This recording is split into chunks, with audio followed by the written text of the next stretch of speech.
Bom dia, boa tarde, boa noite, boa madrugada aos nossos queridos residentes do Hospital Oftalmológico de Anápolis. Ao som de Mutantes Technicolor, damos por iniciado o nosso cronograma do Departamento de Córnea e Doenças Externas. Antes de começar, gostaria de desejar as boas-vindas aos nossos queridos residentes do primeiro ano que estavam em São Paulo no curso básico da USP e que agora estão aqui em Anápolis em quarentena junto com a gente. Espero que todos estejam muito bem. Gostaria também de pedir desculpa pelo amadorismo aqui na confecção desse vídeo, mas é o que dá para a gente fazer e a gente tem tempo aí para a gente poder ter umas aulas aí durante essa quarentena para a gente começar, né, a estudar um pouquinho para a gente não perder, na verdade, o tempo, né, nesse período. Recomendo a vocês aí que arranjem um fone de ouvido para que o áudio fique mais adequado para o nosso estudo e a nossa conversa. Então, o primeiro assunto que nós vamos abordar dentro do nosso cronograma, e nem está no cronograma de vocês, porque esse assunto eu fiquei sabendo que ele voltou a ser tema da prova do Conselho Brasileiro de Oftalmologia, da prova de título que vocês vão fazer daqui a um tempo. Então, acho interessante a gente comentar algumas coisas sobre a embriologia corneana e também comentar algumas coisas acerca da embriologia ocular. É claro que nós não vamos falar tudo sobre a questão da formação do olho, né?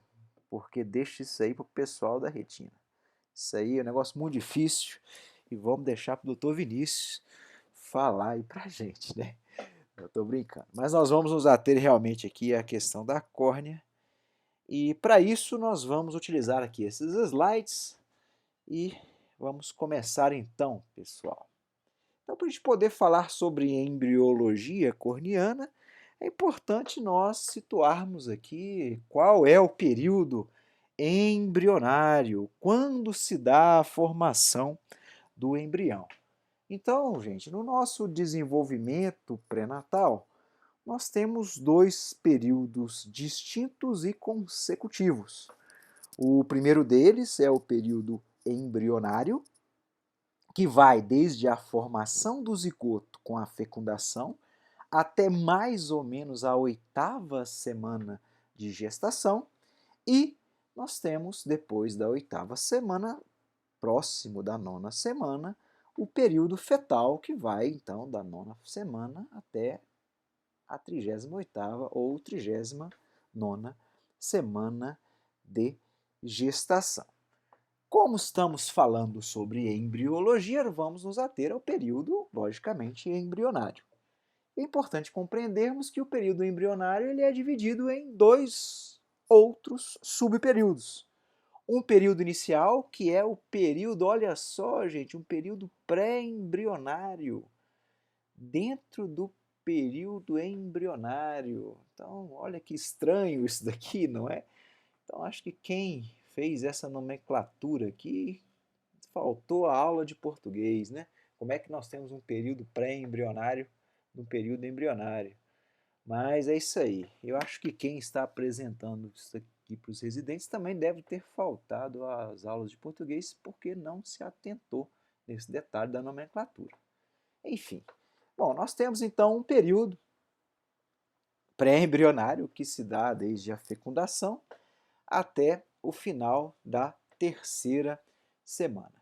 E esse período ele se inicia com a fecundação, que nós vamos revisar aqui com esse singelo vídeo. Então, dos 2 milhões de espermatozoides que são liberados no ato sexual, apenas 2 centenas deles atingirão a região do óvulo. E quando o espermatozoide ele toca, olha só, ele toca o anel de células foliculares que rompem o óvulo, ele libera o seu acrossoma, ele rompe o seu acrossoma e ele libera algumas enzimas líticas que atravessam a barreira lipoproteica que protege o óvulo. Então, depois de quebrar essa barreira, o espermatozoide penetra essa barreira e a partir desse momento, ocorre uma formação de uma onda elétrica que altera físico-quimicamente a superfície do óvulo, não permitindo a entrada de outros espermatozoides, não permitindo desta forma o indesejável excesso de material genético para um desenvolvimento normal do óvulo, né, do corpo, do organismo, né, do zigoto, do embrião e do feto, no caso humano. Então, a fertilização ela se inicia quando as membranas do óvulo e do espermatozoide entram em contato. Depois desse contato, 12 horas mais tarde, a membrana nuclear do óvulo desaparece e os conjuntos de pronúcleos masculino e feminino se fundem, compondo assim o DNA do novo indivíduo, né?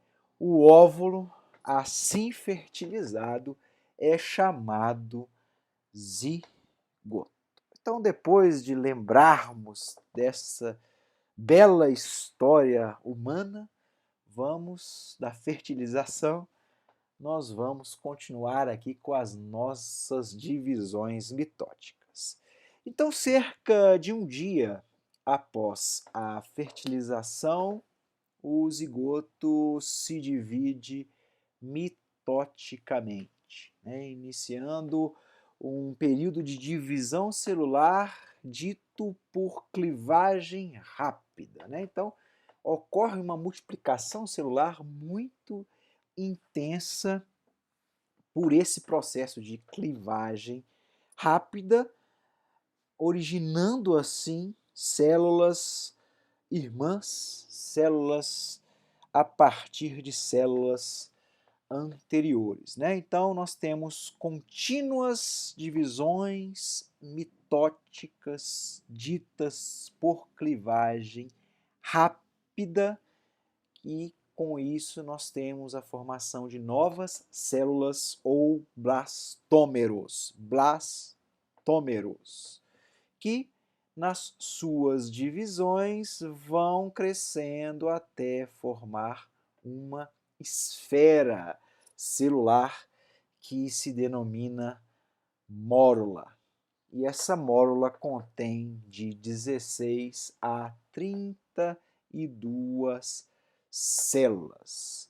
Observem, meus amigos, que a mórula ainda está presente no período de pré-implantação. E ainda nesse período, antes do embrião, né, do pré-embrião, se fixar à parede do núcleo, a mórula ainda sofre algumas alterações. E a primeira dessas alterações que acontecem, nós temos a blastulação. Então, o que acontece na blastulação? Os genes de embrião, nesta fase de mórula pré-implantação, atuam produzindo uma escavação interna através das pressões osmóticas criadas com a saída de íons de sódio para o meio extracelular. E esse íon de sódio, essa concentração exagerada de íon de sódio promove a entrada de água E através dessas pressões osmóticas, nós temos a formação desta vesícula interna na mórula, e a partir deste momento, nós temos a formação da blástula ou blastocisto, que é um conjunto celular com uma vesícula interna e já com duas formas, dois tipos celulares. Nós temos na blástula uma camada externa representada, principalmente aqui nessa região aqui de células, uma camada de células que é denominada trofoblasto, e uma camada interna, uma massa celular interna, que é o embrioblasto, que a partir daí, mais para frente, será chamado embrião. Então o embrião, ele vem, o futuro embrião, ele vem dessa massa celular interna da blástula, que é o embrioblasto. E nesta etapa de blastocisto ocorre a nidação, né, que é o ancoramento do blastocisto, ainda não embrião, do blastocisto na parede uterina. E aqui nós temos essas imagens aqui interessantes para a gente compreender, né, no dia 0 até o dia 7º, né, a formação da blástula. Então nós temos, revisando, o zigoto com a sua primeira divisão celular, as divisões sucessivas até o período de mórula, e depois nós temos, através, né, das pressões osmóticas, a formação do blastocisto, através dessa cavidade interna, e esta cavidade interna leva ao aparecimento desta massa celular interna, que é o embrioblasto, e daí para frente nós continuamos com a nossa evolução. E essa evolução se dá com a elongação, a adesão e a contração deste tecido celular, da massa celular do embrioblasto, formando então uma cavidade dentro do nosso embrioblasto. E a partir deste momento, nós percebemos a formação de três tecidos, de três lâminas germinativas com um eixo central, e a partir desse momento nós temos a nossa querida gástrula. Bom nome para a gente dar para os nossos filhos, né? Então nós temos a massa celular do embrioblasto, temos a formação da cavidade amniótica, e a partir deste momento, com o alongamento das células e a formação, a contração, a adesão, a elongação deste ser ainda em formação, nós temos a gástrula com os seus três tecidos germinativos. Essas três lâminas são fundamentais para o entendimento da formação do olho e a formação do ser vivo como um todo. Numa camada mais interna, nós temos o endoderma. Numa camada mediana, nós temos o mesoderma, e numa camada mais externa, o ectoderma. Então, graças à formação da nossa querida gástrula, nós temos a primeira formação dos tecidos embrionários originais de todos os tecidos e órgãos do nosso corpo. Bom, eu vou parar o vídeo aqui nesse momento, porque senão fica muito comprido e muito difícil para a gente passar para o YouTube. Então, daqui a pouquinho, nós vamos nos encontrar no outro vídeo para comentarmos sobre o período embrionário propriamente dito, né, que vai da 4ª semana à 8ª semana. Então paremos aqui na gástrula e no início da formação daquelas 3 lâminas primordiais, o mesoderma, o ectoderma e o endoderma, para a gente poder dar continuidade ao nosso encontro. Certinho, pessoal? Vou sair aqui rapidamente para parar de gravar, vocês vão ver a tela do meu computador e eu já vou desligar. Um abraço.